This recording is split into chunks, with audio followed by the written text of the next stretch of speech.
Kidney transplant is one of the modalities that we have at our disposal for patients suffering from end-stage kidney disease.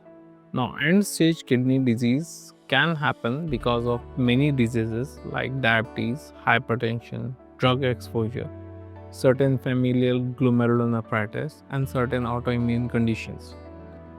So, when a patient has end-stage renal disease, that means the patient has suffered bilateral, both the kidneys have been damaged permanently and irreversibly, and there is no hope of reviving or getting the kidney function back with any treatment possible. So, in those patients, there are certain options that are available to us. They are dialysis, either in the form of hemodialysis or peritoneal dialysis, or kidney transplant. All these form renal replacement therapy. So now there are certain advantages which kidney transplant offers to these patients when we compare it with other modalities like dialysis. So in dialysis, patient is bound to the hospital.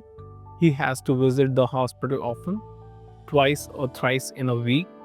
Then there are certain dietary restrictions, and his certain lifestyle activities are hampered because of this, and he is bound to the hospital.